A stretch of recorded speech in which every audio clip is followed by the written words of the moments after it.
Capítulo 23. Thor se encontraba en la proa de la pequeña embarcación mientras se alejaban navegando de la isla de Ragón al amanecer, y hacia el horizonte, la dirección en la cual su sueño le obligaba a ir, la dirección en la cual tenía la certeza de que Gawain le estaba esperando. El sueño había sido muy real, parecía como si verdaderamente lo hubiera experimentado. Sentía que Gawain ciertamente le estaba esperando más adelante, que lo necesitaba con urgencia. Thor estaba en el borde, mirando a través de la neblina, ansioso porque ésta se levantara, para dejar al descubierto la situación de su hijo. Observaba las corrientes, y deseaba que llevaran su barca más rápido. Tu hijo te espera en la isla. La voz del sueño de Thor resonaba en su cabeza una y otra vez. Thor echó un vistazo, y apretó con fuerza la barandilla, lleno de expectación.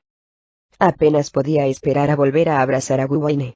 Se sentía horrible por haberlo dejado marchar, y esta vez no permitiría que nada se pusiera en su camino hasta que encontrara a su hijo. ¿Estás seguro de que navegamos en la dirección correcta?, preguntó Matus con escepticismo, acercándose a su lado. Thor se dio la vuelta, y vio a todos los demás, Reese, Celeste, Elden, Indra, O'Connor, todos allí de pie, vestidos con sus nuevas armaduras, empuñando sus nuevas armas, que brillaban a la luz, y todos mirándolo con escepticismo.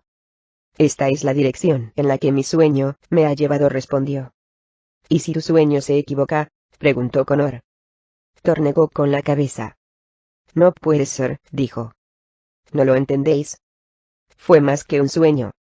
Fue una visión. Yo lo vi. Vi a mi hijo. Reese suspiró. Estábamos muy a gusto en la isla de Ragón, dijo. Teníamos provisiones, cobijo. Por fin teníamos una pausa de nuestros esfuerzos. Marchamos muy súbitamente. Y parece ser que Ragón estaba a punto de desvelarnos otra sorpresa, quizás más armas, o alguna otra cosa importante, interrumpió Elden. Thor podía ver la decepción en sus ojos, y reflexionó sobre sus palabras. Él también había sentido una fuerte conexión con Ragón, había sentido el gran poder del hombre, y se había sentido cómodo en aquella isla.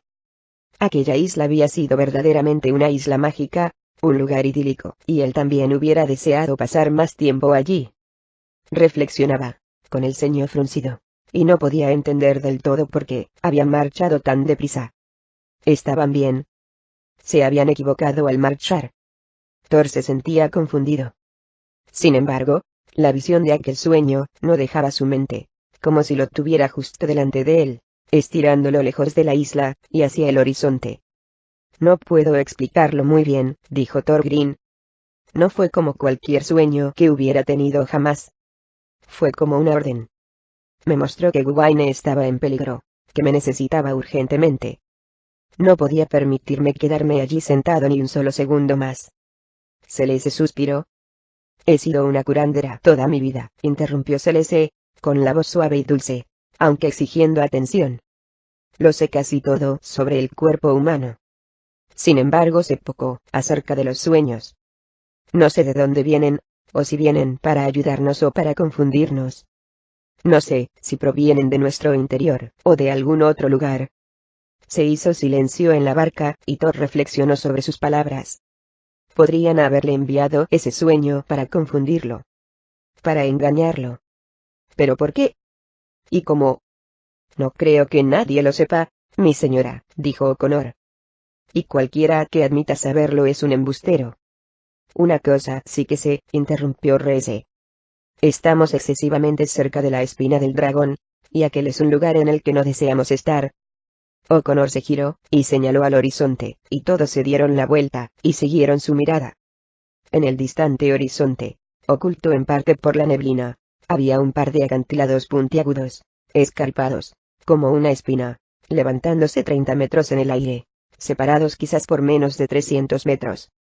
Rocas peligrosas se extendían a lo largo de ellos, obligando a todos los barcos a navegar por el estrecho canal que había entre ellos. ¿Qué sabes de esto?, preguntó Thor. Es un sitio de leyenda, añadió Reese, con la voz llena de terror. De niño me instruyeron sobre él. El lugar más peligroso de los mares del sur. Un lugar de terribles tormentas, bestias, un lugar del que pocos salen vivos. Más adelante tenemos la bifurcación, dijo Elden. ¿Veis las corrientes? Si queremos evitarlas, ahora es nuestra oportunidad. Thor estaba allí, con las manos en las caderas, mirando fijamente al océano, pensando. Reese se acercó a su lado. ¿Hacia qué dirección, viejo amigo?, preguntó. Torcemos hacia el norte, en dirección a un océano vacío, o hacia el sur, en dirección a la espina del dragón. Seguiremos el camino que tú elijas. Thor cerró los ojos, e intentó concentrarse, dejar que sus sentidos lo guiaran. Estaba allí, tranquilo, escuchando el viento, las olas chocando contra la barca, y, a continuación, tuvo una sensación de certeza. Tomaremos la bifurcación hacia el norte, hermano mío, dijo Thor, dirigiéndose a Reese. Lejos de la espina. Reese parecía más aliviado, al igual que los demás. Todos se pusieron en acción, inmediatamente ajustaron las velas, y agarraron los remos. Thor los ayudó. Thor agarró un remo, y remó junto a los demás, llevándolos a través de las pesadas olas. Su barca subía y bajaba, la espuma le salpicaba en la cara. Finalmente, terminaron de remar por las corrientes opuestas de la bifurcación, y la nueva corriente agarró su barca, y los empujó en una nueva dirección. Empezaron a relajarse sobre los remos, a dejar que las velas hicieran el trabajo. Entonces de repente, se oyó un gran chillido, proveniente del cielo, y Thor miró hacia arriba, y el corazón le dio un vuelco al ver a Licoples, volando en círculos en lo alto. Licoples agitaba sus alas con furia, volando bajo en círculos, como si intentara señalar algo a Thorgrinn. Descendió, justo delante de la cara de Thorgrinn, obligando a él y a los demás a agacharse, y Thor se preguntaba qué estaba intentando decirle. Licoples continuaba volando en círculos hacia la isla de la que había venido, casi como si estuviera intentando instarles a todos a dar la vuelta hacia la isla de Ragón. ¿Qué crees que nos está intentando decir?, preguntó Indra. Parece que quiere que demos la vuelta, respondió Elden. ¿Pero por qué?, preguntó Matus. Thor estudió el cielo, inseguro. Después de muchos intentos, Licoples finalmente abandonó, se dio la vuelta, y voló hacia donde había venido. Thor miró hacia el cielo, perplejo, como siempre había estado por la manera de actuar de los dragones. ¿Por qué querría Licoples que dieran la vuelta, cuando Gwaine estaba en algún lugar del mar más adelante? Hora tras hora pasó, todos ellos se quedaron en silencio, envueltos por la neblina. Thor se encontró perdido en sus pensamientos, mientras pensaba en Gwendolyn, en lo que debía estar pasando. Su corazón se rompía por ella, y le angustiaba no poder estar a su lado. También pensaba en Licoples, en su hijo, que estaba más adelante, y se llenó de una renovada sensación de esperanza. Thor estiró el cuello, examinó el cielo, y se preguntó. ¿Volvería a ver a Gwendolyn alguna vez? Se podía imaginar volviendo a ella con su hijo, con un nuevo dragón, empezando una nueva vida.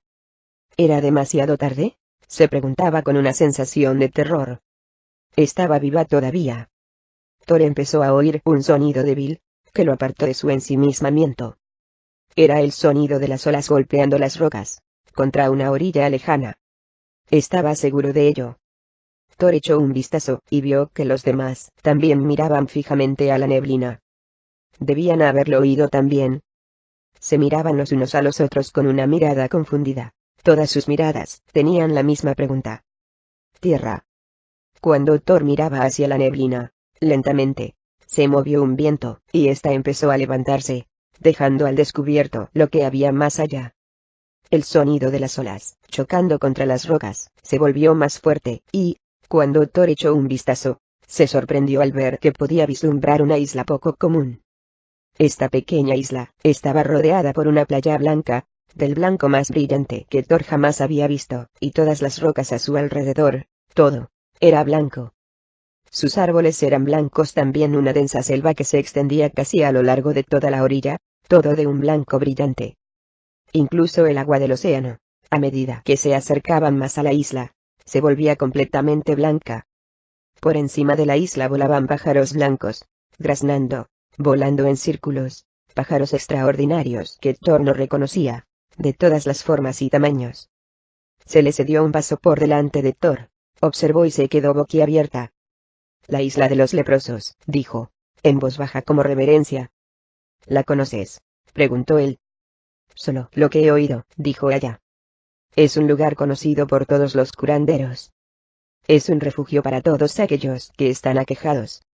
Un lugar donde los leprosos pueden vivir libremente. Un lugar para aquellos que no tienen esperanzas de curarse.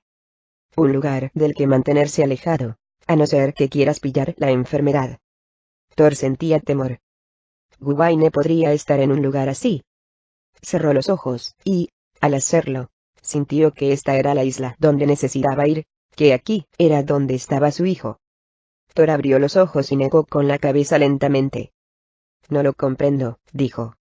Lo percibo. Aquí es donde me dirijo. Aquí es donde está mi hijo. Si es así, respondió Celeste, sería un día triste para él. Nadie que visite esto puede escapar intacto. Es una enfermedad para la que no existe cura. Debemos dar la vuelta, dijo Reese. No podemos pisar tierra allí, para que ninguno de nosotros la coja. ¿No lo ves? Incluso el agua está infectada. Thor examinó la isla mientras se acercaban más.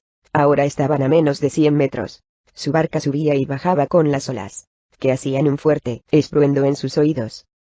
No me arriesgaría a perjudicaros a ninguno de vosotros, dijo.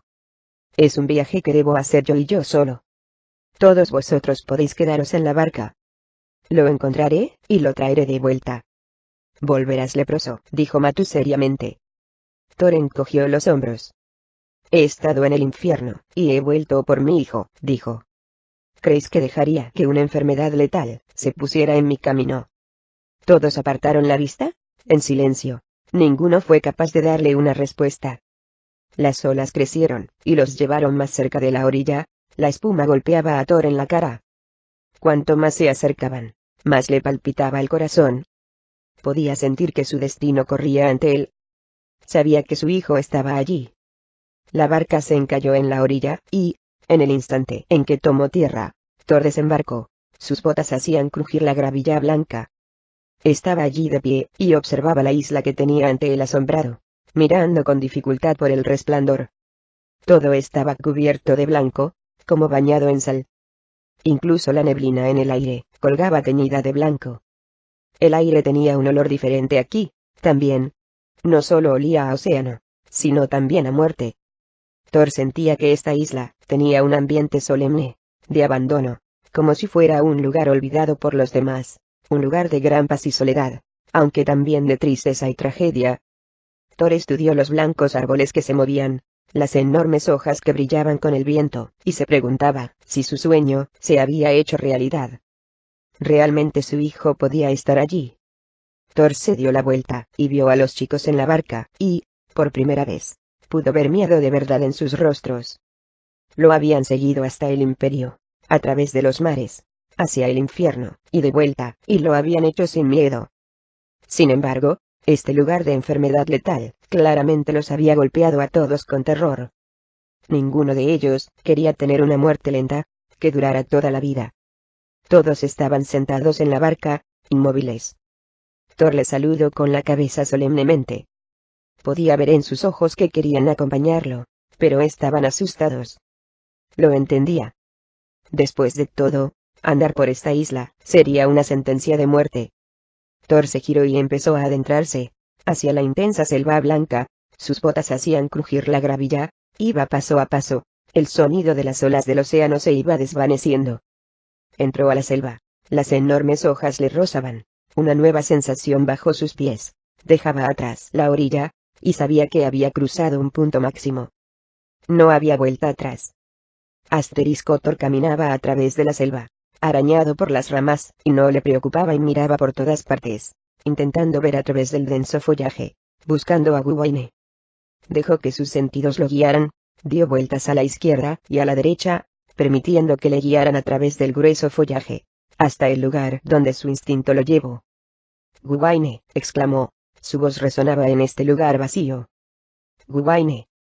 El grito de Thor se juntó con el de un extraño pájaro, en algún lugar allá arriba, gritándole como si le estuviera haciendo burla. Thor se adentró más en la selva, y pronto fue a parar a lo que resultó ser un nuevo paisaje. Delante de él, había colinas ondulantes de hierba blanca, enormes árboles blancos que se movían con el viento.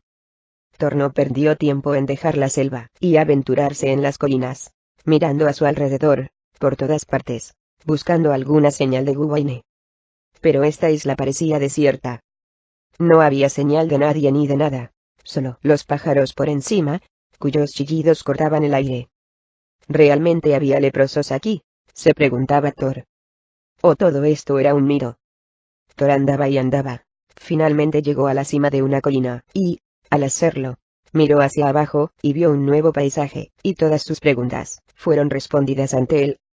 Allí, situado en un pequeño valle, enclavado en medio de colinas y árboles enormes, con un pequeño río que corría por su lado, había una construcción circular, baja hecha de piedra totalmente blanca, que parecía antigua, como si formara uno con el paisaje. Quizás tenía menos de 100 metros de diámetro, con un tejado blanco plano, y sin ventanas a la vista. Solo tenía una puerta. En el blanco paisaje que lo rodeaba, Thor vio señales de vida. Había calderas encima de pequeñas hogueras, gallinas deambulando, señales de gente que vivía allí, gente que no tenía miedo de dejar su ganado y su comida, y cocinar al aire libre, que no había razón por la que vigilarlos. Gente que no esperaba visitas. Jamás. Thor respiró profundamente, y con paso firme, bajó por la colina hasta el edificio, sin saber qué le esperaba.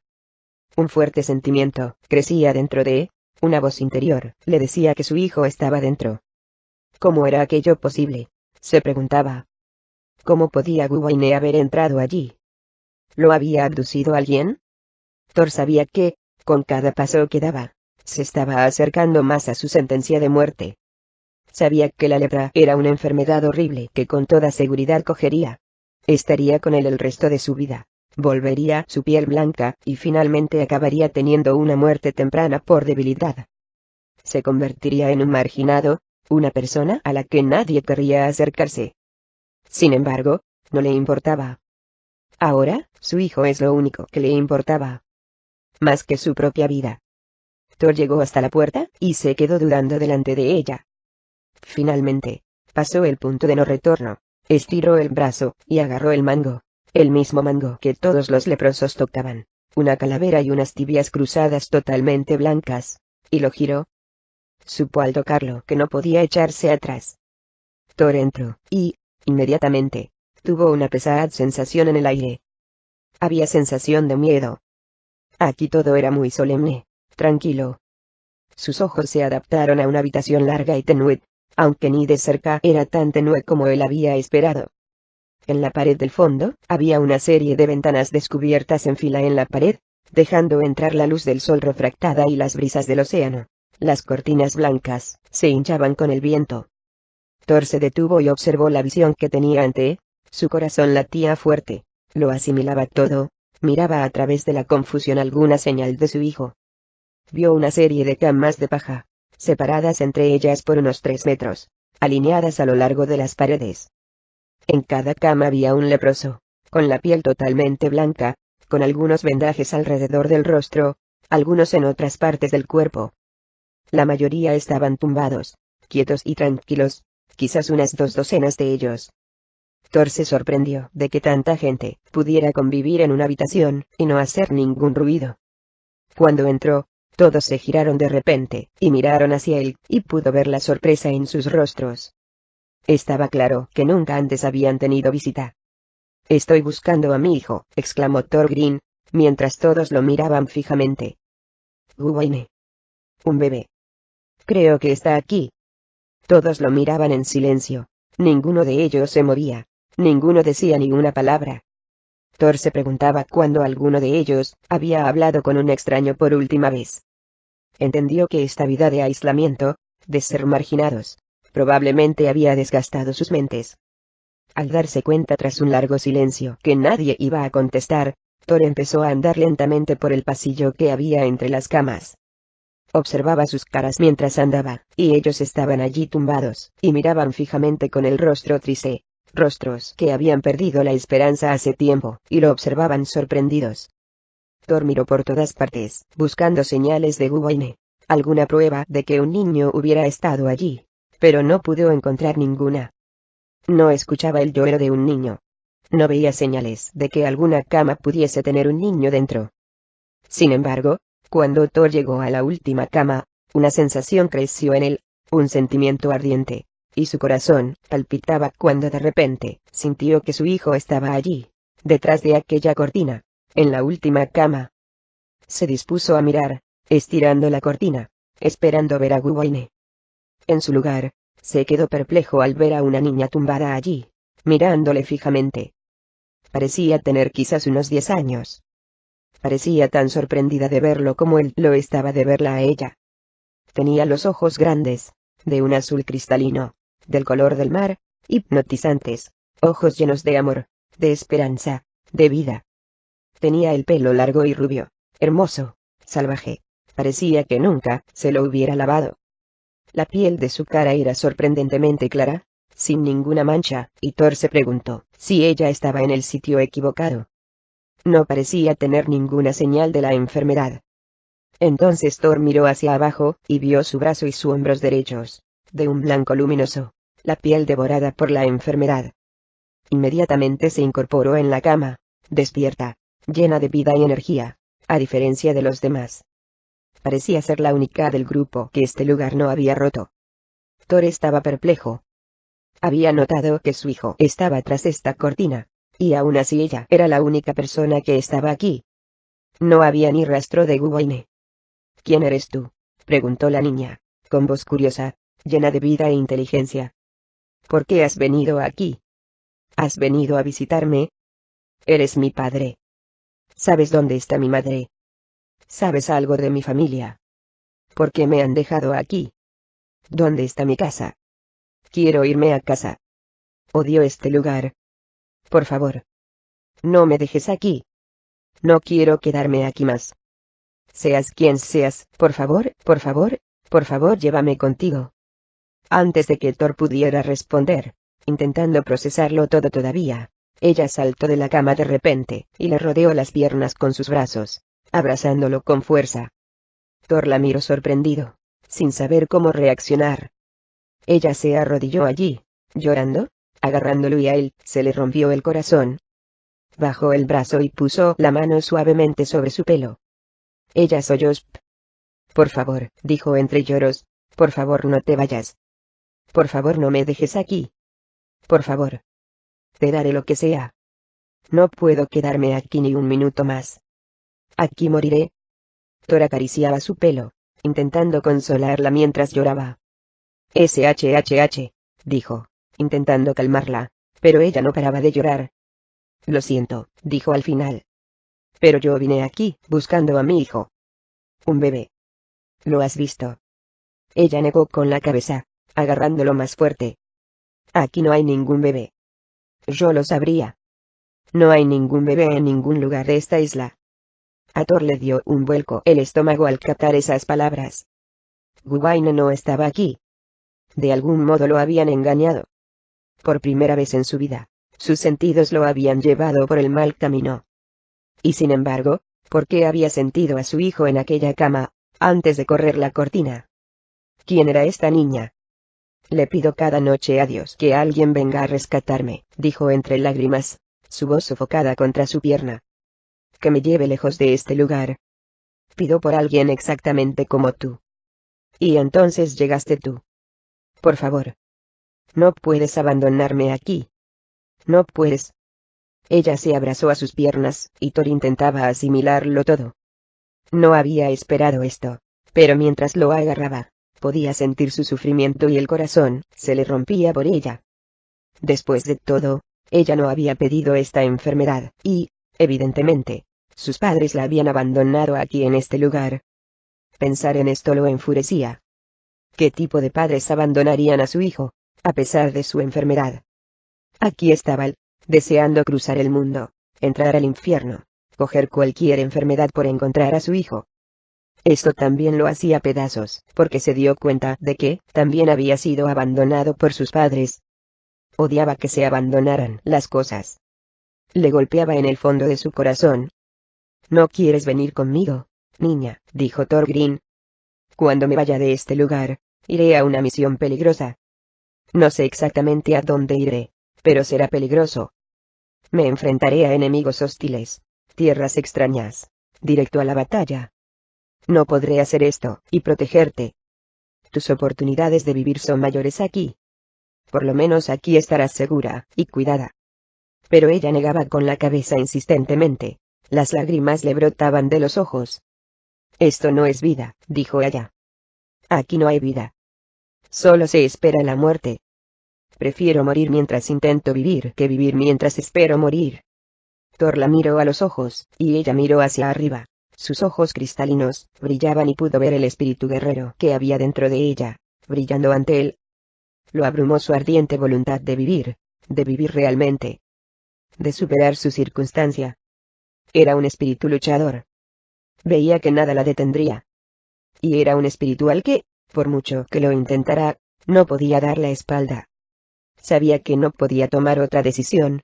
Su espíritu guerrero no se lo permitiría. Está bien, le dijo. Ella dejó de llorar de repente. Se quedó paralizada y lo miró, con los ojos abiertos como platos por la sorpresa. ¿De verdad?, preguntó estupefacta. Thor asintió, y se arrodilló, mirándola directamente a los ojos. No te dejaré aquí, dijo. No puedo. Prepara tus cosas. Marcharemos juntos. Ella lo miró, con los ojos llenos de esperanza y alegría, una alegría mayor de la que había visto en nadie, una alegría que hacía que todo, cualquier riesgo que hubiera tomado, valiera la pena. Ella saltó a sus brazos, lo rodeó con los suyos, abrazándolo tan fuerte, que él apenas podía respirar. Gracias, dijo, gritando y llorando. Gracias, gracias, gracias. Thor la abrazó, y, mientras lo hacía, sentía que era lo correcto. Se sentía bien al poder abrazar, proteger y criar a un niño, incluso aunque no fuera Guwaine. Sabía que abrazarla significaba infectarse, incluso ahora, y sin embargo, sabía que no le quedaba elección. Después de todo, ¿cuál era el propósito de la vida, sino ayudar a los necesitados? Thor se dio la vuelta para marcharse y ella de repente se detuvo. Se dio la vuelta, y fue corriendo hacia su cama, agarró algo antes de volver hacia él, y le cogió la mano.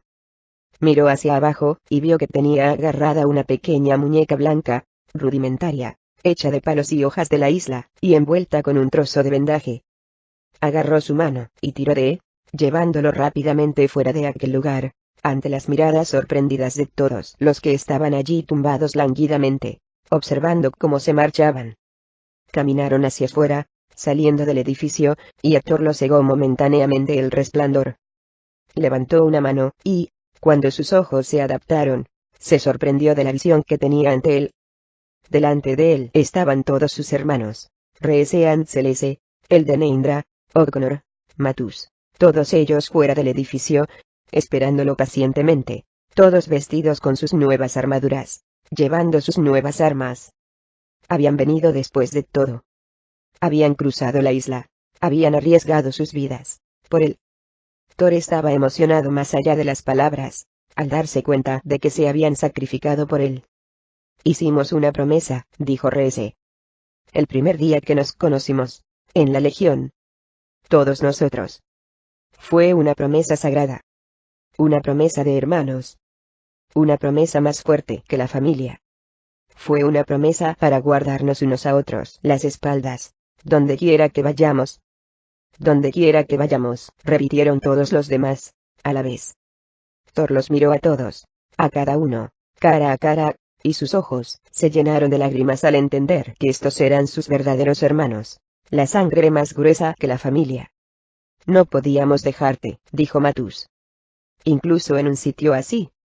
La niña dio un paso adelante, los miró con curiosidad, y todas las miradas fueron hacia ella, y a continuación a Thor, de manera inquisidora. Tenemos una nueva compañera, les dijo Thor. Me gustaría presentaros a comillas. Thor, perplejo, se dio cuenta de que no sabía su nombre. Se dirigió a ella. ¿Cómo te llamas?, le preguntó. Aquí, nunca conocimos a nuestros padres, dijo. Nos entregaron a todos al nacer. Ninguno de nosotros conoce su nombre. Su nombre verdadero. O sea que nos ponemos nombre los unos a los otros. Aquí, todos me llaman Ángel. Thor asintió. Ángel, repitió.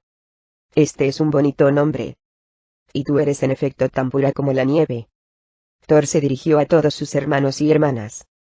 Gwaine no está aquí, anunció. Pero Ángel vendrá con nosotros. Me la llevo de este lugar.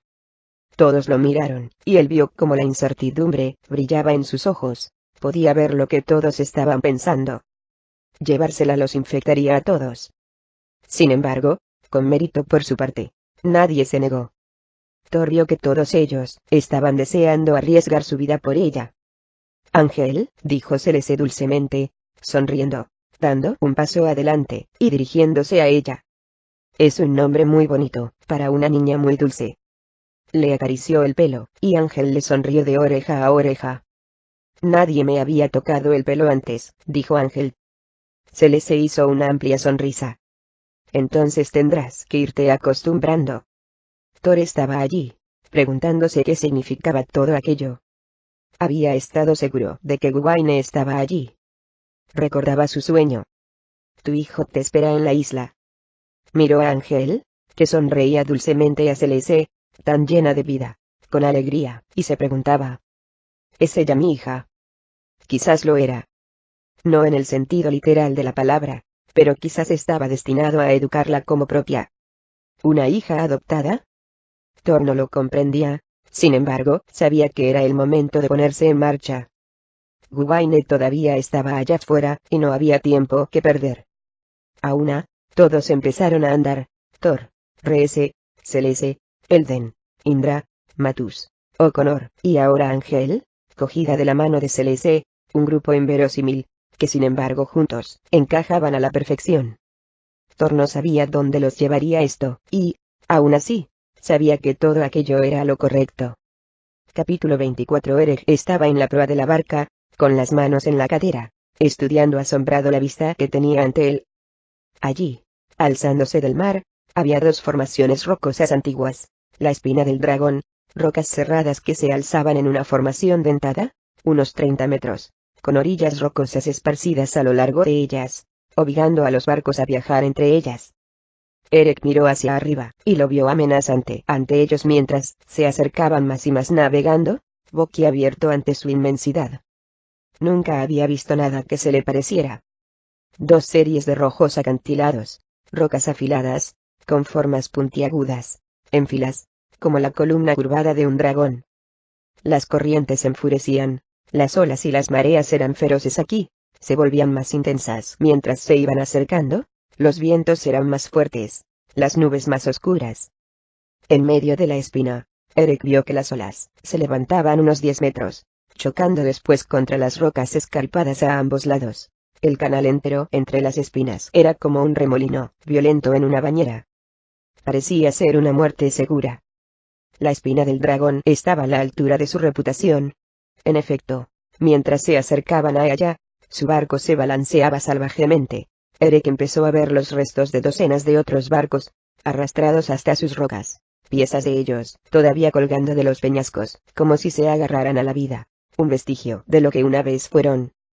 Eric sabía que aquellas piezas representaban las incontables muertes de marineros. Incluso ahora, ya muertos, las olas rompían, sin piedad contra ellos, moliendo los fragmentos en trozos todavía más pequeños. Era un testamento feroz de todos los barcos que, estúpidamente habían intentado abordar la espina. Eric se agarró a la baranda, el estómago le dio un vuelco de repente cuando su barco descendió unos 6 metros en una ola, y se agarró a la cintura de Alistair a su otro lado, para asegurarse de que estuviera bien. A su otro lado estaba Strom, con la cara empapada por la espuma, resbalando en cubierta, pero colgado de la baranda. «¿No te dije que fueras abajo?», imploró Eric a Alistair otra vez, gritando por encima de viento, para que le oyeran. Alistair negó con la cabeza, agarrándose a la baranda. «Yo voy a donde tú vas», respondió. Eric miró hacia atrás, y vio a su flota tras él, y vio los barcos completamente negros de Crow, navegando a su lado, ondeando la bandera negra de los hombres del peñasco. Divisó a Crow, con las manos en las caderas, en cubierta, mirándolo claramente descontento. Sin embargo, Crow, de alguna manera, conseguía estar de pie con las piernas firmes, manteniendo el equilibrio en su barca incluso con las olas, rompiendo a su alrededor, parecía no inmutarse, como si se tratara de otro soleado día en el mar. Negó con la cabeza mirando a Eric. No podías dar la vuelta, ¿verdad?, exclamó enojado. Eric se giró y miró directamente a las amenazantes olas y rocas. Se dio la vuelta, y vio a muchos de sus hombres yendo bajo cubierta. Se dirigió de nuevo a Alistair. «Ve abajo», dijo. «Te lo suplico». Ella negó con la cabeza. «No lo haré», insistió ella. «Por nada». Eric se giró y miró a Strom, quien se encogió de hombros como diciendo: «No puedo controlarla». «Es la esposa perfecta para un rey», dijo Strom. «¿Qué esperas?».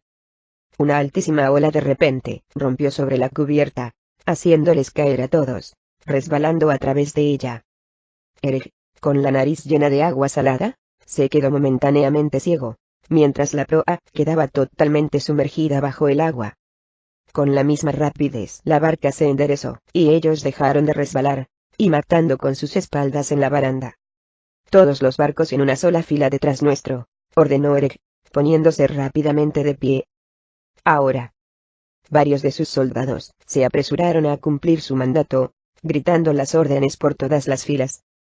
Eric oyó el sonido de un cuerno, y miró hacia atrás, y vio su flota uniéndose en una única fila.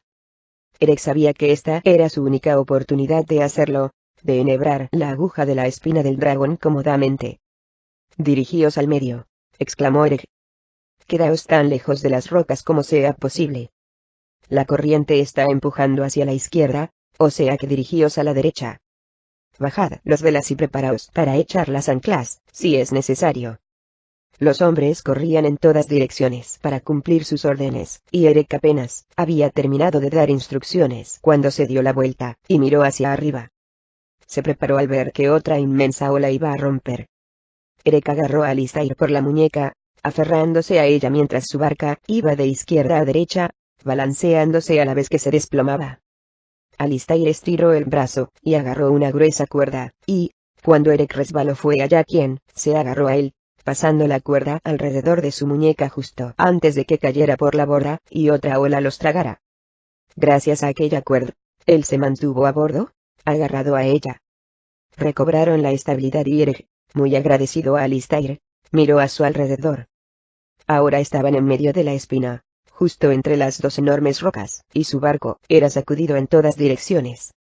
Giró bruscamente de repente cuando una fuerte corriente lo alcanzó, y casi lo hace chocar contra una roca afilada a su izquierda. En el último segundo, la corriente lo sacudió hacia el otro lado, y de alguna manera, por la gracia de Dios, los alejó del desastre. Pero no indemnes. Cuando rozaron la abrupta orilla, Eric oyó un chasquido que le hizo un nudo en el estómago, y echó un vistazo, y vio que media baranda de su barco había sido arrancada, golpeada por las rocas. Tragó saliva, dándose cuenta de lo cerca que habían estado, de cómo se habían librado de un daño mucho mayor. A medio camino de la espina del dragón, Eric supo que no había vuelta atrás. Las embravecidas corrientes los conducían a través de ella, y, más adelante en la distancia, podía ver la luz.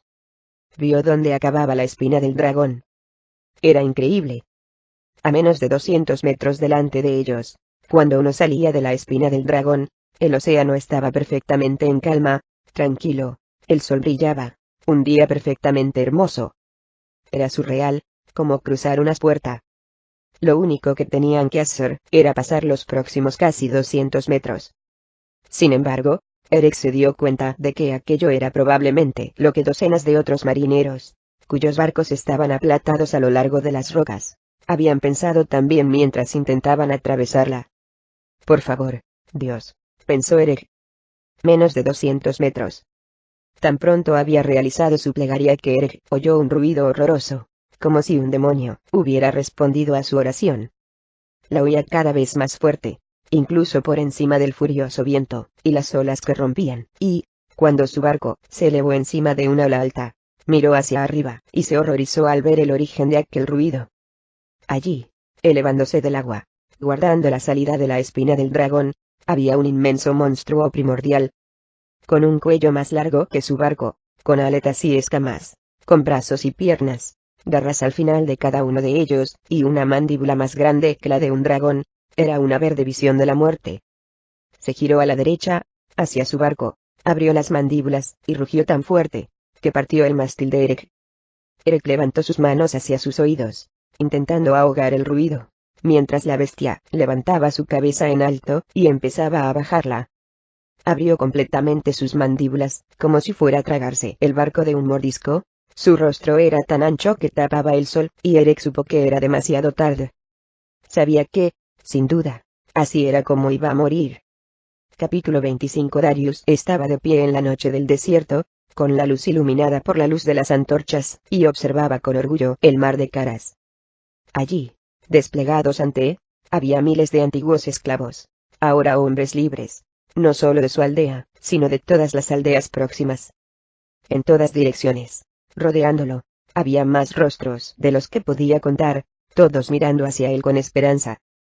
Su revolución se había extendido como el fuego, de una aldea de esclavos a la siguiente, ahora, fuera de sus manos, y expandiéndose por sí sola. Ahora, no podía controlarla aunque lo quisiera.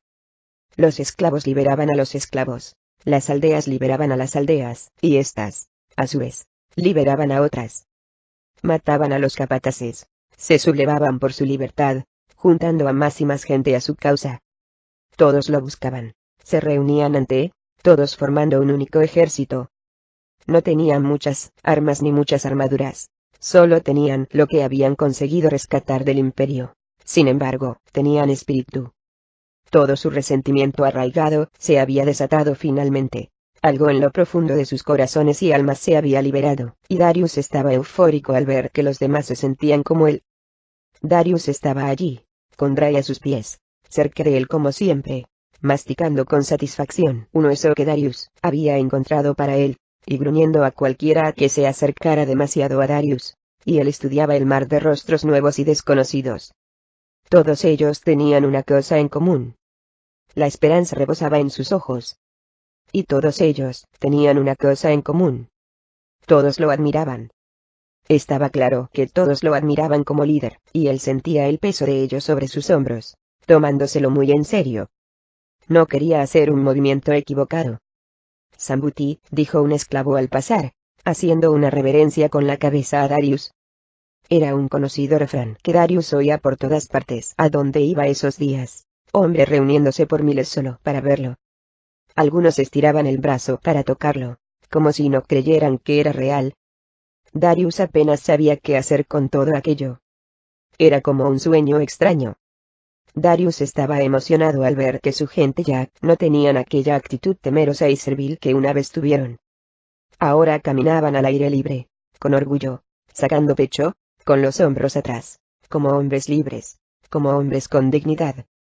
La noche del desierto por entero estaba llena de sus antorchas. Darius se dio la vuelta, y vio antorchas hasta donde la vista le alcanzaba, y más llegando a cada momento. La fuerza estaba cambiando, sentía Darius, incluso cambiando hacia su lado. Había un sentimiento en el aire que no había tenido nunca, como si cosas grandes y cruciales estuvieran sucediendo, que todas sus vidas estaban a punto de cambiar, y que estaba justo en medio de todo esto. Has empezado algo grande, amigo mío, dijo Desmond, acercándose a su lado, Raja a su otro lado, los tres de pie, y observando cómo los fríos vientos del desierto soplaban en la noche. Algo que yo creo que ni tú puedes controlar. Algo que se ha vuelto más grande que tú, añadió Raj con orgullo, observando. Darius asintió con la cabeza. Eso es bueno, respondió. Ahora ellos son hombres libres.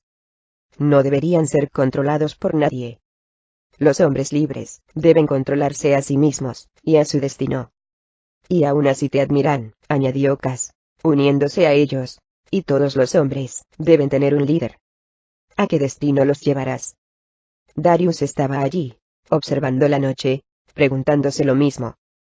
Él sentía que dirigir hombres era una responsabilidad sagrada.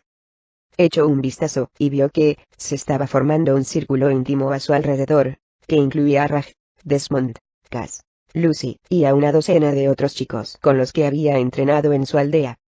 Todos estaban agrupados allí cerca, junto con muchos otros, que miraban atentamente a Darius, sin perder detalle de sus palabras.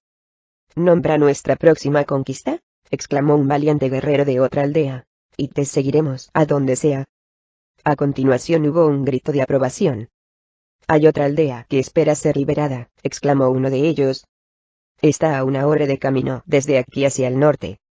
Podemos llegar allí al amanecer, si estamos despiertos toda la noche, y liberamos varios centenares de hombres más». Entonces hubo otro pequeño grito de aprobación, y Darius miró a lo lejos en la noche del desierto, y reflexionó. Había tantas aldeas que liberar. Era una tarea que podía ocupar toda una vida. Darius tomó su espada, y dio un paso adelante en el grupo de hombres, y empezó a dibujar en la arena. Rápidamente formaron un círculo a su alrededor, dejándole espacio, para que dibujara, y agrupándose a su alrededor para ver qué estaba haciendo. «Nosotros estamos aquí», dijo, marcando el lugar, rayando una línea en el duro suelo del desierto con la punta de la espada. Dibujó un amplio círculo alrededor de ella, y desde allí dibujó varios caminos, bifurcándose en todas las diferentes direcciones. «Debemos olvidar todas estas direcciones», dijo, con la voz llena de autoridad. «Ya hemos liberado suficientes aldeas, agrupado suficientes hombres. Cuanto más tiempo lo hagamos, más tiempo tendrá el imperio de reunir todo el poder de su ejército y contraatacar. Podemos liberar a unos cuantos centenares de hombres más, quizás incluso unos cuantos miles, pero incluso esto nunca nos dará un número más elevado que el suyo». Respiró profundamente. «Lo que necesitamos ahora no es la fuerza en los números. Lo que necesitamos es velocidad. Sorpresa. Digo que el tiempo de liberar, el tiempo de reclutar, han acabado. Ahora es momento de atacar». Todos miraron fijamente al suelo del desierto y después lo miraron a él, confundidos. «¿Atacar dónde, Sambuti?», preguntó uno de ellos. Darius lo miró. «Volcara», dijo. Todos ellos se quedaron sin aliento ante las palabras, y él no se sorprendió. «Volcara», exclamó un hombre. «¿La fortaleza de Volusia?». Darius asintió como respuesta. «¿Atacar Volcara?», preguntó Sirk, indignado, dando un paso adelante mientras se abría camino a través de la multitud. Entró en el círculo, pisando el dibujo de Darius, y, con las manos en las caderas, le lanzó una mirada asesina. «¿Estás loco? Volcara no es cualquier aldea, chico, es la fortaleza del imperio. Es la ciudad principal que guarda la periferia de Volusia, y la única ciudad entre ellos y nosotros. No es una aldea de barro, sino un fuerte de verdad, con muros de verdad, hecha de gruesas piedras y soldados de verdad, con armas reales. Es una ciudad en ella misma, con al menos 2000 esclavos dentro. Incluso si nuestro ejército fuera 3 veces su tamaño, no podríamos tomarla».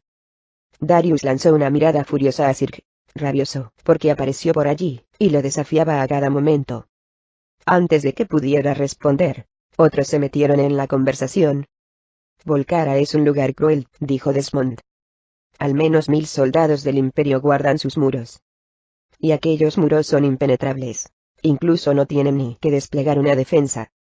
Darius observó la noche, más allá de las destellantes antorchas, hacia la oscuridad del desierto, sabiendo que Volcara estaba en algún lugar por allí. «Y eso es exactamente por lo que la atacaremos», dijo, con la confianza creciendo dentro de él incluso cuando pronunciaba sus palabras. Todos los hombres lo miraron, desconcertados. «Nunca esperarán un ataque», continuó. «No están alerta de ello. E incluso más importante, si ganamos, le mostraremos al imperio que son vulnerables. Haremos temblar los cimientos de su confianza. Empezarán a dudar de ellos mismos. Empezarán a temernos». Darius miró a su alrededor. «Y nuestros hombres, a su vez, empezarán a creer en ellos mismos, a saber que cualquier cosa es posible». Todos los demás lo miraban con reverencia, un grueso silencio en el aire. Incluso Sirk no respondía. «¿Cuándo, Sambuti?», preguntó uno de ellos. Darius se dio la vuelta, y lo miró. «¿Ahora?», respondió él. «¿Ahora?», preguntó Sirk. «Nadie ataca de noche», exclamó uno de los hombres. «No es apropiado». Darius asintió. «¿Qué es exactamente por lo que vamos a hacerlo?». «Preparaos», Darius ordenó, dirigiéndose a los demás. «¿Atacamos esta noche? En el momento que sepan lo que pasó, Volcara será nuestra. Y desde allí, estaremos a los pies de Volusia, y listos para atacar la propia ciudad». Atacar Volusia, gritó Cirque. Realmente estás loco. Esta es una misión suicida, vacía de cualquier razón. Las guerras siempre las ganan los hombres que ignoraron la razón, respondió Darius. Cirque, resoplando, se dio la vuelta, y miró a los otros hombres. Ignorad lo que dice este chico y seguidme a mí en su lugar, exclamó. Yo os llevaré por un camino más seguro. No correremos semejantes riesgos. Darius se preparó mientras todos los otros aldeanos se daban la vuelta y miraban a Cirque. Había un tenso silencio en el aire. Pero sin dudarlo, todos de repente lo ignoraron, volviéndose hacia Darius en su lugar. Sambuti es nuestro líder ahora, dijo uno de ellos, y es a Sambuti a quien seguiremos. A donde quiera que nos lleve. Cirque, enrojeció, se dio la vuelta, y desapareció hecho una furia en la noche. Los hombres estaban todos en silencio, mirándose todos los unos a los otros, y Darius podía ver miedo, incertidumbre en sus ojos.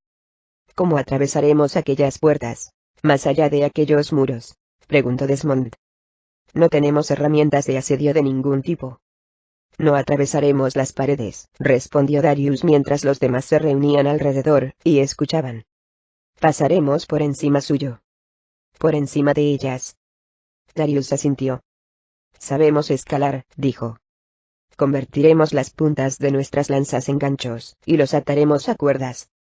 Nos colaremos por la parte de atrás de la ciudad, donde nadie nos estará buscando, y forcejearemos nuestro camino por encima de los muros.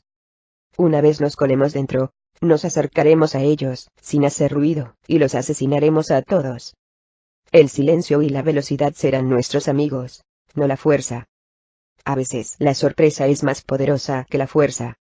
Darius veía una mirada incierta en los ojos de los hombres, estos hombres valientes que habían sufrido toda su vida, que habían visto morir a sus familiares, cuyas mismas vidas dependían de su estrategia. Entendería que dijeran que no. Sin embargo, ante su sorpresa, cada hombre, de uno en uno, dieron un paso adelante, y agarraron sus manos. Nuestras vidas son tuyas ahora, dijo uno de ellos. Eres tú el que nos has salvado. Tú el que nos las has dado. Te seguiríamos a cualquier lugar, dijo uno de ellos, incluso a las mismas puertas de la muerte. Darius corría a toda velocidad en la noche, con centenares de hombres tras él, Dray a su lado, todos ellos siguiendo de cerca mientras corrían descalzos por el suelo del desierto. Darius procuraba ser lo más silencioso que podía, todos ellos lo hacían, y corrían a través de la noche, un ejército silencioso y letal. Lo único que se podía oír era el ligero sonido de sus pisadas mientras se deslizaban a través del suelo del desierto. Centenares de hombres, lanzando sus vidas al viento mientras luchaban por su libertad en la oscuridad. El corazón de Darius latía en su garganta mientras se acercaban a la fortificación de Volcara. Sus manos sudaban mientras agarraba su gancho y el montón de cuerda que llevaba alrededor del hombro. Corría con todas sus fuerzas, con las rodillas en alto, sus pulmones a punto de estallar, decidido a llegar antes de ser descubiertos. Afortunadamente no había luna esta noche, y tenían la protección de la oscuridad de su lado. En la distancia, empezaba a verse un brillo débil, cortando la noche del desierto, y, mientras se acercaban, Darius vio una serie de antorchas parpadeantes, iluminando la entrada a la ciudad. Era una entrada imponente, enmarcada por una puerta arqueada, de unos 15 metros de altura, y tenía la entrada más inusual que Darius jamás había visto. No había un camino que llevara a la ciudad, ni incluso una puerta, en cambio, había un canal, que empezaba en el desierto a menos de 100 metros, y llegaba justo a la entrada principal. No había manera de entrar a la ciudad a pie o a caballo, tenías que viajar por este canal. Darius vio de inmediato que esto hacía la ciudad impenetrable. Además, había filas de soldados del Imperio fuera, y más filas dentro. Aún así, Darius estaba decidido. De todas formas, no había decidido entrar por la puerta de delante de la ciudad, o incluso intentar entrar a pie. Podían usar su canal. Él encontraría su camino hacia adentro, un camino que ellos no podían haber anticipado. Darius empezó a rodear ampliamente la ciudad, lo suficientemente lejos para estar fuera de la vista de los guardas, y esta era la señal. Detrás de sus hombres se bifurcaron, la mitad lo siguieron, y la otra mitad rodeaban la ciudad por el otro lado. Darius corrió a lo largo del muro de la ciudad, buscando las sombras más oscuras, y siguió corriendo a lo largo de él. Darius finalmente dobló la esquina de manera brusca, corriendo a lo largo del muro posterior de la ciudad. Construido para resistir cualquier ataque, el muro posterior de la ciudad no tenía ventanas ni puertas traseras de ningún tipo, la cual cosa era perfecta para las intenciones de Darius. Sin embargo, mientras Darius doblaba una esquina y corría, vio guardas allí de pie, alzándose amenazadores más adelante. «Corre, Dry», ordenó Darius. Dry no necesitaba que le empujaran. Se apresuró hacia adelante, por delante del ejército, e hizo la primera matanza de la noche, saltando encima de un guarda justo cuando éste se dio la vuelta, y restringiéndolo en la garganta con sus poderosas mandíbulas. Darius estaba cerca por detrás. Sin perderse ni un golpe, Darius sacó un puñal de su cintura, y no paró hasta cortarle el cuello al primer guarda, y apuñalar al segundo en el corazón. A su lado, Desmond y Raj apuñalaron cada uno a otros dos, matando de esta manera a los 4 en silencio. A la otra punta del castillo, Darius podía ver a sus hombres, girando la otra esquina, y cortando el cuello de otros guardas. Todos ellos cayeron rápidamente, antes de que se dieran cuenta de lo que estaba pasando. Ambos lados coincidían en el medio, tal y como estaba planeado. Darius estaba animado. Por ahora, todo iba bien. Habían conseguido pasar desapercibidos hasta los muros posteriores de la ciudad, con todos los guardas muertos, y ningún cuerno sonando para anunciar su llegada. Darius inmediatamente dio la señal, y, sin perder tiempo, todos sus hombres agarraron los ganchos, se echaron hacia atrás, y los lanzaron hacia arriba hasta la parte superior de los muros de la ciudad. Darius observaba cómo se desplegaban todas las cuerdas, levantándose en un arco alto, unos 15 metros, rodeando el otro lado del muro de piedra. Tiró de su cuerda, y sintió cómo el gancho se cogía al otro lado del muro de piedra, como había esperado. Miró arriba y abajo a sus filas de hombres, y vio que estaban haciendo lo mismo. Darius tiró hacia arriba inmediatamente, agarrando la cuerda con ambas manos, y escalando, con los pies, descargando contra la pared, su corazón palpitando mientras iba tan rápido como sus manos y sus pies le permitían, y rezaba, para que continuaran pasando inadvertidos. Si aparecían soldados del Imperio allá arriba, no habría modo de defenderse. La vasta cuerda le quemaba las manos mientras Darius escalaba el muro rápidamente, respirando con dificultad, sus pies descalzos, arañándose contra la piedra, sabiendo que toda su vida dependía de la velocidad. Alrededor de él sus hombres hicieron lo mismo, todos escalando los muros por sus vidas, como 1000 hormigas escalando una ciudad. Dry se quedó atrás, gruñendo, haciendo guardia por ellos en la pared posterior. Finalmente, con los pulmones ardiendo, y las manos encendidas, Darius llegó arriba del todo con un tirón final, y se desplomó en el amplio rellano de piedra. Al hacerlo sacudió su cuerda, señalando que el camino estaba despejado, y que los demás subieran, igual que hicieron todos sus hombres de arriba a abajo de las filas. Allá abajo sus hombres, formando fila, agarraron todas las cuerdas, y escalaron, a solo pocos metros los unos detrás de los otros, usando la misma cuerda a la vez por docenas. Darius se puso de rodillas, echó un vistazo, miró hacia Joabolcara, gozando de una vista de pájaro desde allí. Podía ver el fuerte entero desplegado ante, débilmente iluminado por las antorchas que llenaban los muros. Era un fuerte increíblemente bien armado, centenares de soldados lo vigilaban. Y sin embargo, cuando miró con más atención, Darius vio que el ambiente aquí era tranquilo, demasiado tranquilo. La mitad de los soldados parecían estar dormidos durante sus turnos, mientras el resto hacían el vago, y hablaban los unos con los otros, o jugaban a juegos. Y todos ellos miraban hacia la parte anterior de la ciudad. Ninguno miraba a la parte posterior. Claramente, ninguno de estos hombres, con los cascos y las armaduras sacados, las armas a unos metros de ellos, esperaban ningún ataque aquella noche. Después de todo, ¿por qué iban a hacerlo? ¿Qué enemigo había que fuera lo suficientemente loco para atacar al Imperio? Ninguno. Darius sabía que era el momento adecuado para dar la señal. Sacó su gancho sobrante, se inclinó hacia atrás, encendió su cuerda, y la lanzó alta en el aire, unos 9 metros por encima, dejando que describiera un arco hacia atrás, de vuelta al desierto, su fuego claro en el cielo. Inmediatamente, en el horizonte, vio que sus hombres encendían una antorcha en respuesta, la que les había ordenado que encendieran. «Moveos», susurró Darius con dureza. A la vez, todos sus hombres dieron la vuelta a sus ganchos y cuerdas, y rápidamente descendieron por el otro lado del muro. Darius se envolvió la mano con un trozo de ropa, y se deslizó tan rápido que podía sentir cómo le quemaba la mano incluso a través de la ropa. El mundo pasó rápidamente por delante de él cuando casi cayó al vacío hacia el suelo, y, en solo unos segundos, tocó ligeramente el suelo, en silencio sobre el suelo, impactando con sus pies descalzos. A su alrededor, sus hombres tocaron suelo también. Sin perder ni un instante, Darius se dio la vuelta, y salió corriendo hacia la ciudad. Todos sus hombres corrían junto a él, en dirección al grupo más cercano de soldados. Darius corrió hacia un soldado que estaba desprevenido y justo cuando el soldado se giró y empezó a darse cuenta, Darius le clavó su puñal en el corazón. Darius fue hacia otro, le tapó la boca y le cortó el cuello. Y después otro. Y otro. Todos se esparcieron por todas partes. Cada uno escogía un hombre, como Darius les había enseñado. Sus hombres cubrieron la ciudad como hormigas, matando guardas a diestro y siniestro. Los cuerpos se amontonaban en silencio mientras el imperio no sabía quién les atacaba. Todavía no sabían que tenían un intruso en medio. Darius corrió a través de la ciudad, directo hacia la entrada delantera, deseando tomar el control de atrás hasta delante.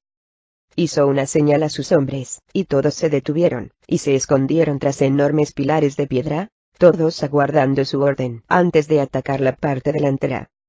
Darius se arrodilló allí, respirando con dificultad, observando la parte delantera de la ciudad.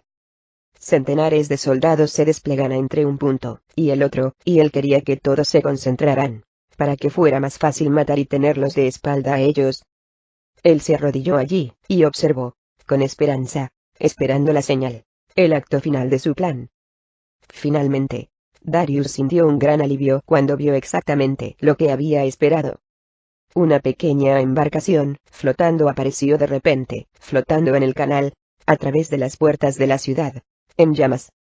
Darius observó que los guardas despertaban de su sueño, todos ellos se reunían alrededor, congregándose cerca de la parte delantera de la ciudad, todos observando asombrados. Todos se juntaron en la entrada, y observaron con curiosidad la noche del desierto, preguntándose claramente quién había allí fuera. Esperó y esperó hasta que la multitud fue más grande. «¡Al ataque!», exclamó Darius. A una, él y toda su gente atacaron, con las espadas desenfundadas, y atacaron a los desprevenidos soldados del imperio desde atrás, todos ellos distraídos por el barco ardiendo. Los atacaron por detrás, acuchillándoles y apuñalándolos cuando se daban la vuelta. Consiguieron matar a docenas de ellos antes de que estuvieran alerta. Los soldados del imperio que quedaban se dieron todos la vuelta, entendiendo que aquello era una invasión. Los cuernos sonaron por toda la ciudad y el temor de Darius se hizo más profundo al saber que la batalla de verdad había empezado. Centenares de soldados del imperio, con armaduras completas y armas profesionales, se dieron la vuelta, y empezaron a luchar. Los hombres de Darius empezaron a caer. Darius esquivó un golpe de espada, y otro le arañó el brazo, y gritó de dolor. Su espada cayó de su mano. Pero rápidamente sacó su puñal, y se lo clavó a un soldado en la garganta cuando el hombre se disponía a matarlo. Darius se agachó, y recuperó su espada, y, al hacerlo, dio una vuelta, y cortó el cuello a otro soldado. 2 soldados del imperio le atacaron, y Darius usó su escudo para parar un golpe después de otro. Finalmente, llegó Desmond, y mató a uno de sus atacantes, y Darius usó la ventaja para lanzarse hacia adelante, golpear al otro soldado con su escudo en la cabeza y después clavarle el puñal en el corazón. Pensaba en todos sus compañeros que el imperio había matado mientras lo hacía. Muchos de los hombres de Darius cayeron, aunque también cayeron soldados del imperio, y, con cuerpos amontonándose en ambos lados, Darius sentía como si estuviera ganando fuerza. Por lo menos, habían conseguido atacar de verdad una ciudad del imperio, y valerse por ellos mismos con sus fuerzas, y él sabía que solo esto era una hazaña increíble. Con la parte delantera de la ciudad desprotegida, todos los soldados del imperio se dirigieron a luchar contra Darius. El tercer y último grupo de soldados de Darius finalmente apareció, como estaba planeado, y atacaron en el frente. Todos ellos caminaban a través de las aguas del canal, chapoteando incontroladamente mientras llegaban a suelo seco dentro de los muros de la ciudad, y atacaron a los soldados del Imperio desde atrás. Ahora los soldados del Imperio estaban atrapados entre las fuerzas de Darius por ambos lados, y, en ese momento, la fuerza cambió. En todas direcciones, aparecieron rápidamente soldados del Imperio y los hombres de Darius los abrumaron con su rapidez y prontitud. La lucha continuó, el sonido de las espadas en los oídos de Darius. Las chispas iluminaban la noche, el sonido de los hombres, gritando perforaba el fuerte. A su alrededor, los hombres caían. Sin embargo, todavía luchaban y luchaban, achicando la brecha. Finalmente, Darius mató a un soldado del Imperio, después de un toma y daca de espadas y escudos especialmente brutal, y, al hacerlo, levantó su espada y su escudo para matar al siguiente. Pero, ante su sorpresa, no quedaba nadie detrás de él. Los soldados del Imperio estaban todos muertos. Darius apenas lo podía creer mientras estaba cerca de las puertas delanteras, y se dio la vuelta para mirar hacia atrás, inspeccionando la ciudad. Vio a todos sus hombres caminando por ahí, supervisando los cuerpos del Imperio. Vio una ciudad llena de cadáveres aún calientes, tanto de sus propios hombres como del Imperio, reluciendo bajo la luz de la luna. Una ciudad que, finalmente se había quedado en silencio. Los hombres también se dieron cuenta de ello. De repente, estallaron en un grito de victoria, levantando sus puños y antorchas en alto. Corrieron hacia adelante, y abrazaron a Darius, levantándolo a hombros. Darius gozaba con esto, gritaba con ellos, apenas creyéndose que esto había pasado de verdad. Una ciudad del Imperio estaba en sus manos. Habían ganado. Realmente habían ganado. Capítulo 26. Gwendolyn caminaba a través del gran desierto, débil por el hambre, con las piernas temblándole, la piel quemada bajo los implacables soles de la mañana. De algún modo, había sido otro día de caminar durante horas, aferrándose de alguna manera a la vida. Kron caminaba con dificultad a sus pies, demasiado agotado para quejarse, y aquellos más cercanos a ella, Kendrick, Sandara, Stephen, Harris, Brandt y Ad me llevaban a Argon, a Bertolt, y Jeffrey Starak, todavía caminaban también. Sin embargo, muchos de los suyos, demasiados, habían caído por el camino. Sus cadáveres llenaban el suelo del desierto. Gwen y los demás estaban demasiado débiles para enterrarlos, demasiado débiles incluso para detenerse. Gwen se encogía de dolor cada vez que otro caía, y los insectos aparecían de repente, escapando de quién sabe dónde, y cubrían el cuerpo en unos instantes, devorándolo hasta los huesos. Era como si el desierto entero estuviera esperando a que todos ellos cayeran. Gwen miró hacia el horizonte, viendo el perpetuo polvo rojo allí, buscando en todas direcciones alguna señal de algo. No había nada. Se dio cuenta de que la cosa más despiadada, la más cruel del mundo, no era ver a un enemigo, o a un monstruo, u otra cosa, sino no ver nada. El vacío. La ausencia de vida. Era implacable. Para ella, significaba la muerte. La muerte no solo para ella, sino para toda su gente, todos los que había llevado hasta allí. Gwendolyn seguía caminando, forzando de alguna manera un pie delante del otro. Reunió una fuerza mayor de la que nunca supo que tenía, y se obligó a seguir caminando, a ser fuerte, al frente, guiando a su pueblo, como el pastor de un rebaño que ella sabía que nunca encontrarían un hogar. Sus provisiones se habían agotado hacía tiempo. Su piel se había secado, y su garganta estaba tan reseca que apenas podía respirar. Sin nada en el horizonte, ella sabía que no les quedaba otra alternativa que la muerte. Gwen sabía que, si estuviera allí sola, hacía tiempo que podría haberse tumbado, y se hubiera dejado morir. Hubiera sido más compasivo que esto. Pero el orgullo la obligaba a seguir. Pensaba en los demás, pensaba en su padre, y se obligaba a ser fuerte. Pensaba en lo que hubiera hecho su padre, en lo que hubiera esperado de ella. Mientras andaba y andaba, empezó a ver visiones. Tenía flashbacks de otros tiempos, de otros lugares. Palpadeaba y salía de ellos confundida. Incluso ya no sabía qué era real, dónde estaba. Las imágenes de su mente estaban empezando a ser más reales que lo que había delante de ella. Gwen tuvo un flashback de su padre. Lo veía sentado orgullosamente a la cabeza de la mesa del comedor, joven, en la cumbre de su poder, llevando su corona, su túnica, su barba todavía sin canas, riendo con su risa afable que siempre la hacía sentir bien. En la mesa también estaba sentada su madre, a la derecha de él, sana y feliz, como Gwendolyn la recordaba mucho antes de su enfermedad. Allí sentados también estaban sus hermanos y hermanas, Kendrick, Gareth, Godfrey, Reese y Luanda, los 6 todavía jóvenes, llevándose todavía bien, todos alrededor de la mesa con sus padres, que los miraban. «Este es por vuestra querida madre», dijo su padre, levantando una copa, riendo, bebiendo su vino. Su madre sonreía, y se acercó para besarlo. «Y este es por nuestros queridos hijos, todos y cada uno de ellos dignos de gobernar el reino», añadió su madre. «¿Cuándo seré reina?», preguntó Luanda. Su padre miró a Luanda, que todavía era una niña, y rió. «Solo tienes que esperar, hija mía. Un día serás reina. No tengas prisa». Entonces se dirigió a Gwendolyn. «¿Y tú, Gwendolyn?», preguntó, mirándola. Gwendolyn lo miró, y se sonrojó. «Yo no deseo ser reina, padre. Solo deseo ser su hija». Su padre bajó la copa despacio, y la miró, y en sus ojos vio una mirada que nunca olvidaría. Podía ver lo emocionado que estaba, lo mucho que sus palabras significaban para él, como le habían llegado directas al corazón. La miró con tanto amor, lealtad y admiración que aquella mirada la caló. La había sostenido, toda su vida. «Esto ya lo has cumplido, hija mía. Esto, y mucho más». Una ráfaga de aire caliente azotó a Gwendolyn en la cara, y parpadeó, se espabiló, tosió, con polvo en los ojos, y en la boca. Con el aliento áspero, se sacó el polvo de los ojos ya que casi se los había pegado, intentando sacárselo a la fuerza.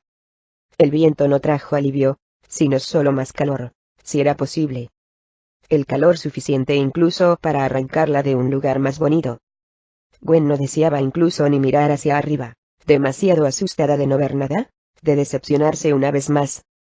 Pero se obligó a hacerlo, con la esperanza que esta vez sería diferente, que quizás de algún modo en el horizonte habría algo distante, un lago del que beber, un árbol que diera sombra, incluso una cueva. Miró hacia arriba, preparada, y deseó no haberlo hecho. No había nada. Una despiadada y cruel nada. Sin embargo, algo más llamó su atención. Miró hacia arriba, y vio una sombra repentina, cruzaba por encima suyo. Parecía ser la única nube en un cielo despejado, y, al principio esto la confundió. Estaba teniendo visiones. Pero observó cómo pasaba por encima, y estaba segura de que era real, y todavía se confundió más. No era una nube, sino una sombra negra, volando por los aires. Iba tan rápida, que apenas pudo distinguir su forma, pero bajó en picado hacia ella subiendo después a la misma velocidad, y, mientras parpadeaba al mirar al sol, podía jurar que parecía un demonio. Un demonio liberado del infierno. Gwen se giró para seguirlo con la mirada, pero, igual de rápido, se fue volando, desapareciendo rápidamente de su vista. Gwen sintió un escalofrío, sintió como si fuera un presagio de que algo terrible estaba por venir. Cuando se acercó volando hasta ella, tuvo la sensación más terrible, como si hubiera sido maldecida por la criatura. «Ya es suficiente», gritó de repente una vez. Era un grito violento, un grito de desesperación. Gwen la reconoció de inmediato como la voz de un hombre que había perdido la cabeza, que no tenía nada que perder. Gwendolyn se dio la vuelta, con Kron a su lado, gruñendo para protegerla, y vio a Sin, dirigiendo a un pequeño grupo de su gente, y cargando contra ella. Parecían locos, parecían delirar, tocados por el sol. Sería mejor haber muerto en el anillo, en paz con nuestros padres, y ser enterrados en un suelo bueno. Ahora moriremos aquí, y no seremos enterrados en ningún sitio. Nos convertiremos en nada que no sea comida para los escorpiones y las arañas. Si tengo que morir aquí, no será antes de matarla a ella primero. La sangre llama a la sangre. Desenfundó su espada, el sonido cortó el aire, y la levantó en alto. «Matemos a la reina», exclamó y soltó un gran grito. Para sorpresa y horror de Gwendolyn, Detrás de, había varios centenares de su gente que le seguían, desenfundando sus espadas, gritando en señal de aprobación, uniéndose a él. Más de la mitad de sus pueblos se reunieron detrás de él, y empezaron a embestir contra ella. A Gwen no le quedaba energía para resistirse. Se quedó allí, y esperó su destino. Si todo su pueblo la quería muerta, que así fuera. Les daría lo que quisieran. Incluso esto. Gwendolyn no se sorprendió de que quisieran matarla.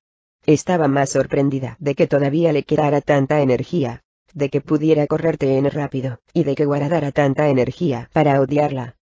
Estaba apenas a unos menos de 10 metros, y se movía tan rápido que los demás, muy aletargados, no tuvieron tiempo de reaccionar.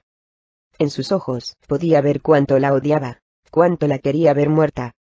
Era como tener un cuchillo clavado en el corazón ver que alguien en este mundo podía odiarla tanto. ¿En qué se había equivocado? No había intentado ser la mejor persona posible para cualquiera. Gwen pensaba que había sido una buena reina. Había intentado desesperadamente salvar a su pueblo, a cada paso del camino. Incluso se había sacrificado a Andrónico, allá en Silesia, para que los otros pudieran vivir. Había intentado hacerlo todo bien. Y aún así aquí estaba. Así era como había acabado. En medio del imperio, en medio de una tierra desértica, buscando un segundo anillo que probablemente incluso ni existía, separada de su marido, de su hijo. La mayoría de su gente la odiaba, la quería muerta. Gwen estaba allí con orgullo, frente a Sin, y se preparaba, sin encogerse, mientras él se acercaba con su golpe mortífero. Levantó la espada con ambas manos, a pocos metros, y empezó a dirigirla directa a su corazón. De repente, se oyó un sonido metálico. Gwen miró hacia arriba, y vio que Stephen daba un paso adelante, y paraba el golpe, arrancando la espada de las manos de Asin, partiéndola en dos, y tirándola al suelo. En el mismo momento, apareció Kendrick por el otro lado, y atravesó el corazón de Asin con su espada. Pron también entró en acción. Saltó sobre el pecho de Asin, y hundió sus colmillos en el cuello de Asin, tirándolo al suelo, matándolo. Los tres estaban allí delante. Los tres se apresuraron a matar a cualquiera que se acercara a ella. Gwen estaba allí parpadeando, abrumada de amor y gratitud por Stephen, Kendrick y Cron, los cuales habían salvado su vida, una vez más. Pero la lucha acababa de empezar. A su alrededor, se levantaban gritos de guerra mientras una rebelde multitud formada por la mitad de su gente se disponía a atacar. Incluso, sin Asin, era imposible detener el ímpetu que él empezó. Todos se disponían a atacarla ciegamente. Ninguno de ellos pensaba con claridad. Como si matarla de algún modo cambiara su apuro. Sin embargo, al mismo tiempo, la otra mitad de su gente, sobre unos 100, incluidos Kendrick, Stephen, Brandt, Acme, y una docena de los plateados, todos desenfundaron sus espadas para protegerla y atacar a la multitud. El corazón de Gwen se partió en dos mientras presenciaba cómo empezaba una violenta lucha, hombre a hombre, soldado a soldado, antiguos aliados, antiguos compatriotas, hombres que una vez fueron tan cercanos como hermanos, todos dirigiéndose los unos a los otros. Todos ellos eran grandes guerreros, todos bien combinados, todos yendo golpe a golpe. Se oía el ruido de las espadas bajo el cielo del desierto, mientras se alzaban chillidos y gritos, y los hombres se mataban los unos a los otros brutalmente, y la sangre corría por el suelo del desierto. Gwen sabía que todos estaban trastocados por el sol, y que la mitad de ellos probablemente incluso ya no sabía por qué estaban luchando. Solo querían luchar, y, más probablemente, ser asesinados. Stephen dio un paso adelante, y bloqueó las espadas de dos hombres que estaban a ambos lados de Gwendolyn. Le hizo un corte a uno en el estómago y después sacó el puñal, y apuñaló al otro en el corazón. Brandt dio un paso adelante, usó su masa con la velocidad de un rayo, parando un golpe que iba para Kendrick, mientras Acme venía a su lado, balanceó su hacha, y mató a un hombre justo antes de que le clavara una espada en la espalda a Brandt. Cron saltaba encima de todos los atacantes que se acercaban demasiado a Gwendolyn, matando a más hombres que nadie. Kendrick se dio la vuelta, y paró dos golpes de espada con su escudo. Entonces se dio la vuelta, y usó su escudo como arma, golpeando a un hombre en la cara, dándose la vuelta después y dando una patada a otro en el pecho, lanzándolo hacia atrás.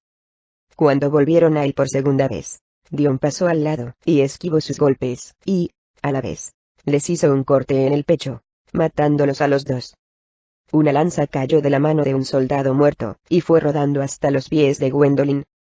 Miró hacia arriba, y vio que un hombre atacaba a Kendrick por detrás, un hombre al que no pudo ver, y sin pensarlo, reaccionó. Cogió la lanza, y la arrojó contra la espada del hombre. El hombre tropezó, y cayó, de cara al suelo, a los pies de Kendrick. Gwendolyn sintió un dolor en el estómago cuando vio caer al hombre, uno de los suyos, muerto con sus propias manos. Era un hombre al que conocía bien, un señor del pueblo de la corte del rey, un hombre que en su día fue leal a su padre. Ella sabía que era un día triste para su pueblo. Apenas podía creer que la hambruna, la locura y la desesperación podían conducir a los hombres a tal perdición. Pero sabía que nada podía pararlo. Era como observar una horrible pesadilla desplegarse allí delante. Algún gran mal se había puesto en marcha, y no acabaría hasta que todos estos hombres hubieran muerto. Los hombres se mataban los unos a los otros a diestro y siniestro, el sonido de las espadas parecía no tener fin, hasta que finalmente, en medio de nubes de polvo y luz, se hizo una gran calma. El mundo pareció detenerse. Gwendolyn echó un vistazo, y vio el suelo del desierto lleno de muertos. Ansiaba ver algo moverse, ver vida, algo. En su lugar, lo único que vio fueron cadáveres. Gwendolyn miró a su alrededor, y se sintió inmensamente aliviada al ver que Kendrick y Stephen estaban vivos todavía, junto a Brandit, Adme, a Bertolt, y Jebra, Argon, Starak, Arlis, Sandara, y media docena de miembros de los Plateados. Y, por supuesto, Kron. Pero eso era todo. Varios centenares de los suyos, lo único que quedaba de los exiliados del anillo, yacían ahora muertos. Ella, y aproximadamente una docena de los suyos era todo lo que quedaba. Gwen apenas podía respirar.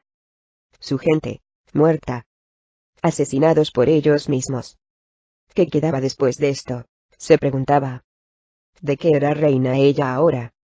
Gwen cayó sobre sus rodillas, agarrándose el pelo, y lloró. Se preguntaba cómo las cosas habían ido tan horriblemente mal,